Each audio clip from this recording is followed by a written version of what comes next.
لہذا ان کو پتہ ہی نہیں ہے کہ پروفٹہڈ کیا ہوتی ہے، نبوت کیا ہوتی ہے. یہ اس کتاب کے اندر علامہ اقبال نے نہرو کو لکھا. یہی وجہ ہے کہ تم چونکہ نہرو پنڈت صاحب آپ پروفٹہڈ کو سمجھ نہیں سکتے، اسی لیے آپ کہتے ہو کہ قادیانیوں پر ہاتھ ہلکا رکھو، کیونکہ آپ کو پتہ ہی نہیں انہوں نے جرم کیا کیا ہے. اب آپ کو پوائنٹ میں جب بتانا مقصد یہ تھا کہ نہرو جو پنڈت تھا، اتنا بڑا پڑھا لکھا ہندوستان کا، کانگریس کا، اس کو سمجھ نہیں آئی، اور آپ آ کے آج کہتے ہیں جی ہندو دھرم کے اندر ہر دوسرا کو نبی بن سکتا ہے. آپ کو سمجھنا چاہیے کہ مسلمانوں کے ہاں نبوت کا کانسیپٹ کیا ہے. میں آپ کو بتاتا ہوں. میں نے آپ کو ایک مثال سے سمجھایا. میں نے کہا آپ ہندوازم میں تپسیا کر کے نبی بن سکتے ہیں؟ آپ نے کہا بن سکتے ہیں. سب سے بڑا بلنڈر ہی یہاں تھا. اسلام میں نبوت کے کانسیپٹ کی بیس یہ ہے کہ وہ اکتسابی نہیں ہے، استفائی ہے. آسان لفظوں میں بتاتا ہوں. یو کین ناٹ ایور ارن پروفٹہڈ. دس از دا فلسفی آف پروفٹہڈ. نبوت کبھی بھی ارن نہیں کی جا سکتی. ارن اس کا مطلب کیا ہے؟ نبوت تپسیا، کشٹ، ریاضت، عبادت اور غاروں میں جا کے پوجا کر کے کوئی نبی بننا چاہے، ہم اس کو نبی نہیں مانتے. اسلام میں نبی خالصتاً اللہ کی عطا ہوتی ہے. کوئی بندہ یہ نہیں کہہ سکتا کہ میں چونکہ تپسیا کر رہا ہوں، میں نے کشٹ کیا ہے تو میں نبی بن گیا. اس کا مطلب یہ ہے کہ جب آپ یہ جملہ بول رہے تھے نا، کیوں میں روک رہا تھا آپ کو؟ آپ سمجھ رہے تھے عامر اقبال ٹوک رہا ہے، انٹرپٹ کر رہا ہے. اس لیے کر رہا تھا کہ پتا کچھ بھی نہیں اور تڑ تڑ تڑ تڑ تڑ. تو میں ویلا نہیں بیٹھا کہ میں بونگیاں سنوں، کہ جب کانسیپٹ آف پروفٹہڈ کا پتہ ہی نہیں. پہلا بلنڈر یہ تھا کہ جب آپ نے کہا ہندوازم کے اندر کوئی بھی نبی بن سکتا ہے، آپ کو پھر پتہ ہی نہیں نبی کیا ہے. قرآن میں اللہ تعالیٰ کہتے ہیں مشرکین، آج کے مشرکین بھی، یہ شالاش بھی مشرک میں تھا نا، مورتی پوجا. قرآن میں لکھا ہوا ہے مشرکین اللہ کے رسول کو کہتے تھے کہ یہ کیا ہے، کہ کیا ان دو وادیوں کے اندر قریش میں اللہ کو صرف یہی بندہ ملا ہے، جبکہ اتنے اتنے بڑے عالم فاضل تپسیا کرنے والے لوگ ہم. ایک منٹ رکنا.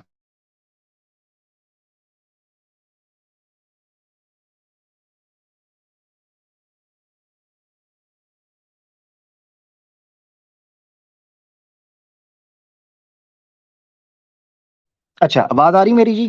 ٹھیک ہو گیا. تو سب سے پہلا یہ ہے، مشرکین مکہ نے جب نبی پاک صلی اللہ علیہ وسلم نے نبوت کا اعلان کیا تو انہوں نے کہا کیا اللہ کو ان دو گھاٹیوں کے بیچ میں کوئی اعلیٰ شخص نہیں ملا تھا قریش میں سے، کہ محمد بن عبداللہ صلی اللہ علیہ وسلم کو چن لیا، جبکہ ہم میں فلاں موجود ہے، فلاں موجود ہے، اتنی تپسیا، اتنے کشٹ کرنے والا، ان کو نہیں چنا، ان کو چن لیا ہے. تو اللہ تعالیٰ نے پتا کیا کہا آیت میں؟ اللہ تعالیٰ فرماتے ہیں اللہ اعلم حیث یجعل رسالتہ. اے اللہ کے رسول ان سے کہیں کہ نبوت کوئی من مرضی کا سودا نہیں ہے کہ تجدیں پڑھنا شروع کر دو، چلے کاٹنا شروع کر دو تو میں تمہیں نبی بنا دوں گا. نبی الخالص اللہ کا استفا ہوتا ہے، اللہ کا انتخاب ہوتا ہے. اللہ استفی، ان اللہ یستفی من الملائکتی والرجال. اللہ تعالیٰ چنتا ہے ملائکہ میں سے اور انسانوں مردوں میں سے جسے چاہتا ہے رسول. تو رسالت کا پہلا کانسیپٹ اسلام کے اندر یہ ہے کہ یہ استفائی ہوتا ہے، اکتسابی نہیں. یعنی یہ اللہ کا ہبہ ہوتا ہے، اللہ کا وہبی ہوتا ہے، گفٹ ہوتا ہے. یہ نہیں کہ کوئی بندہ اٹھ کے کہ میں چلا کٹو دے بن جائے. پہلا بلنڈر آپ کا یہ تھا نبوت کے بارے میں. یہ میں نے اسی لیے علامہ اقبال کا حوالہ دیا تھا کہ کئی ہندو اس بات کو سمجھ جائیں کہ نہرو کو بھی کوئی نہیں پتا تھا کہ نبوت کا کانسیپٹ کیا ہے، اسی لیے ان کو پتہ ہی نہیں چلتا تھا کہ کوئی بھی بندہ اٹھ کے نبی کیوں نہیں بن سکتا. کیا اعتراض ہے اگر مرزا قادیانی نے نبوت کا دعویٰ کر دیا تو اسلام کو کیا ٹینشن پڑ گئی ہے؟ کیونکہ آپ میں نبوت کا کانسیپٹ کرپٹ ہو چکا ہوا ہے، آپ نے ان کو اوتار بنا لیا ہے، آپ کو تو پتہ ہی نہیں کہ نبوت کیا ہے. نمبر 1. نمبر 2 بلنڈر آپ کا یہ تھا کہ میں نے آپ سے ایک سوال پوچھا، میں نے آپ کو یہ چیز کہی کہ 1 منٹ کے لیے شالاش صاحب آپ یہ سوچیں کہ آپ تپسیا کرتے ہیں اور آپ ہندوؤں میں نبی بن جاتے ہیں، ایسے ہی ہے؟ آپ نے کہا جی بالکل بن جاؤں گا.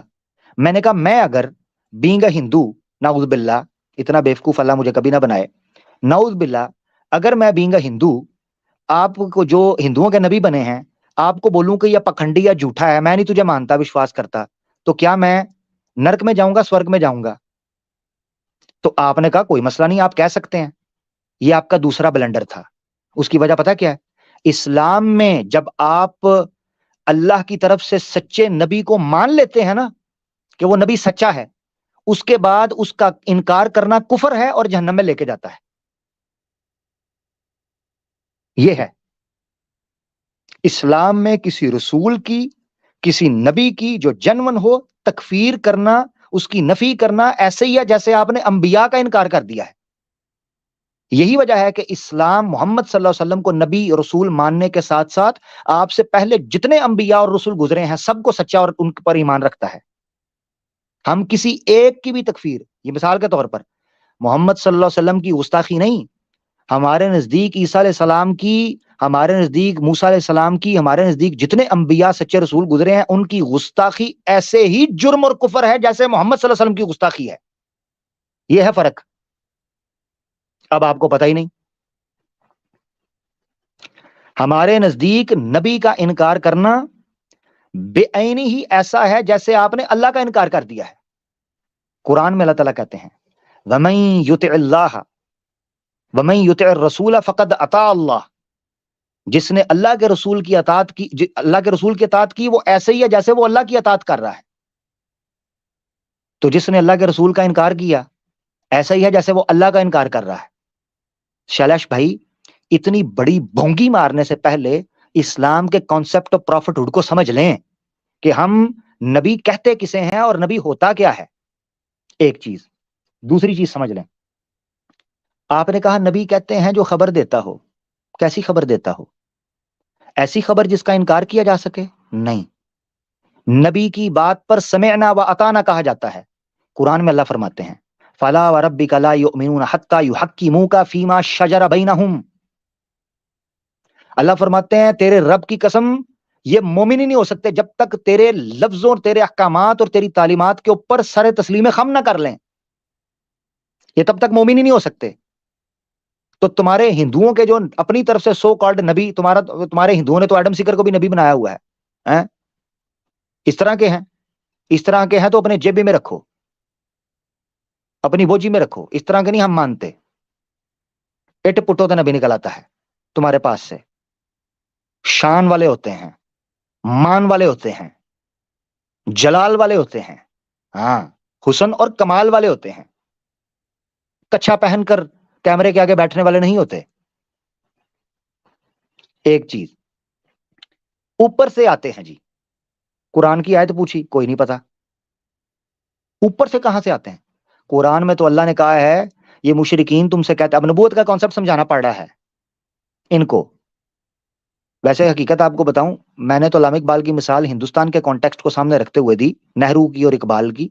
میرے چینل پہ ویڈیو پڑی ہے علامہ اقبال کی اور نہرو کی اسلام اینڈ احمدازم کے اوپر، آواز حق آفیشیل پر پیچھے چلے جائیں گے، ہو سکتا ہے آپ کو مل جائے، پتہ نہیں، میں نے پرائیویٹ کی ہوئی ہے، پبلک ہے، دیکھ لیں، 2 سال پرانی ہے ویڈیو، میں نے رکھی تھی اس پہ، وہ اسی کانسیپٹ کو ڈیل کرتی ہے، مگر میں اس سے پیچھے لے جاتا ہوں۔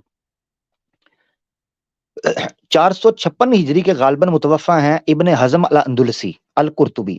اس وقت جو غرناطہ تھا یا قرطبہ تھا، اس کورڈوبا جو اس وقت اسپین کے انڈر آتا تھا، وہاں کے ایک بہت بڑے امام ہیں ابن حزم۔ انہوں نے کتاب لکھی ہے الملل والنحل، یعنی کلاسک ٹائمز کے اندر ہیں، ہسٹری کے اندر پرانے ٹائمز میں اسلامک اسکالر مانے جاتے ہیں۔ اور ایک کتاب لکھی کہ الملل والنحل، اس میں ایک انہوں نے چیپٹر باندھا ہے براہمین۔ براہمین سے انہوں نے کیا باندھا ہے؟ الہنود، یعنی برہمن وادی۔ برہمن وادی سے مراد یہ ہے کہ اس وقت اسپین میں رہنے والے لوگوں کو بھی پتا تھا کہ ہندوستان میں برہمن واد چلتا ہے، برہمنزم۔ یہ ویدک کلچر یا ہندو کلچر یا سناتنی نہیں ہے، یہ برہمن وادی ہیں۔ تو ابن حزم نے بھی اس کے اندر ایک ٹائٹل باندھا ہے عربی زبان میں براہمین۔ وہ کہتے ہیں جو برہمن وادی ہیں ان کے ہاں بھی نبوت کا کانسیپٹ کرپٹ ہو چکا ہے اور ان کو پتہ ہی نہیں کہ نبوت کیا ہے۔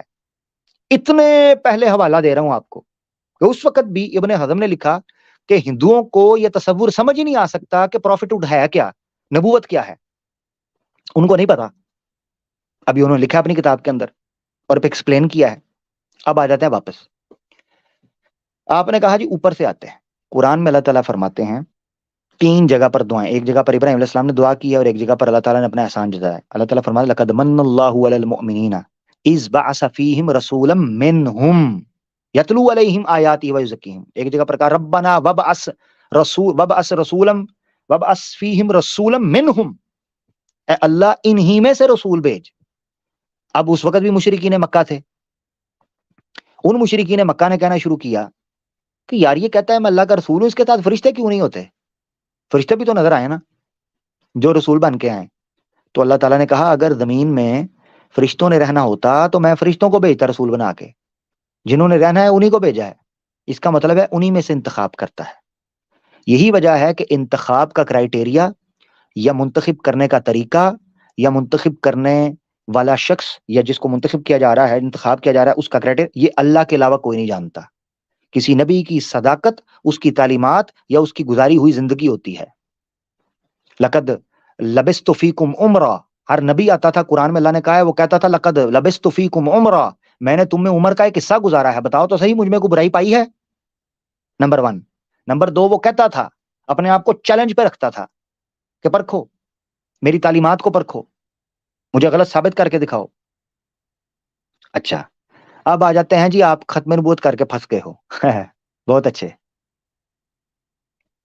ہر وقت اس کشمکش میں رہنا کہ کوئی نیا نبی آ جائے گا تو پھر آزمائش میں پڑ جائیں گے کہ آیا سچا ہے جھوٹا ہے، معجزے، کرامت، تعلیم، شریعت. اس آزمائش میں پڑنا زیادہ آسان ہے یا ایک پیغمبر رحمت للعالمین آ کر اس بار اور بوجھ سے امت کو آنے والی قیامت تک کے لیے آزاد کر دے اور ایک ایسا شاہکار دے کے جائے شریعت کا کہ جو رہتی دنیا تک قائم ہو سکے؟ یہ بہتر ہے یا ہر نئے سال ہندوؤں کی طرح ہر پکھنڈی بابا کا انتظار کیا جائے کہ یہ سچا ہے کہ جھوٹا ہے؟ ہندوازم کے تباہ ہونے کی بڑی وجہ میں سے یہ ہے کہ انہوں نے نبوت کے تصور کو چھوڑ دیا اور گلی کوچے میں 2 ٹکے کے پنڈتوں، سنتوں، بابوں، جوگیوں، یوگیوں، سادھوؤں کے سامنے جھکنا شروع کر دیا اور انہوں نے جس طرح چاہا ان کو لوٹا. اسلام کا خاصہ یہ تھا کہ یہ محمد رسول اللہ صلی اللہ علیہ وسلم اور دوسرے انبیاء کی نسبت سے تعلق کو اللہ کے ساتھ جوڑتا تھا، رسی کو مضبوط کرواتا تھا. وَاعْتَصِمُوا بِحَبْلِ اللَّهِ جَمِيعًا وَلَا تَفَرَّقُوا، اللہ کی رسی کو تھامنا. اور رسی کس نے تھموائی؟ انبیاء نے. اب کمال یہ تھا کہ ہندوازم کا حال یہ بنا، کہتے ہیں جی ہمارا ہر گلی سے ہندو نبی بن کے اٹھ سکتا ہے. تو یہی حال ہے نا تمہارا، بیڑا گرک بھی یہی ہوا ہے. اور اس کی وجہ کیا ہے بیڑا گرک کی؟ دھرم کا تیا پانچا ہو گیا، ٹگے ٹوکری ہو گیا، کٹوروں میں جو ہے نا وہ دال بٹ رہی ہے، لوٹوں میں پانی پی رہے ہو، گوبر موتر کھا رہے ہو. تو کیا فائدہ اس تعلق کا ایشور کے ساتھ جس میں نہ کوئی تعلیم، نہ اخلاقیات، نہ کوئی وقار، نہ کوئی احترام، نہ کوئی سوسائٹی، کوئی چیز. اب کیا حالت ہے؟ اور اگر کہو کہ مسلمانوں کی حالت کیا ہے تو وہ بھی اسی لیے ہے کہ نبی کے طریقے کو چھوڑ دیا. ہاں وہ کوئی علیحدہ نہیں ہے. ہاں کسی ہندو کے دماغ میں آ سکتا ہے کہ اگر ہندو سوسائٹی کا زوال دکھاتے ہو تو مسلمانوں کو بھی تو جوتے پڑ رہے ہیں نا دنیا میں، تو ان کو جوتے بھی اسی لیے پڑ رہے ہیں کہ تمہارے طریقے پر چل پڑے، اس لیے نہیں کہ نبی کے ساتھ سگے ہیں. نبی کا طریقہ چھوڑا تو جوتے پڑے ہیں. یہی تو ہم بتا رہے ہیں.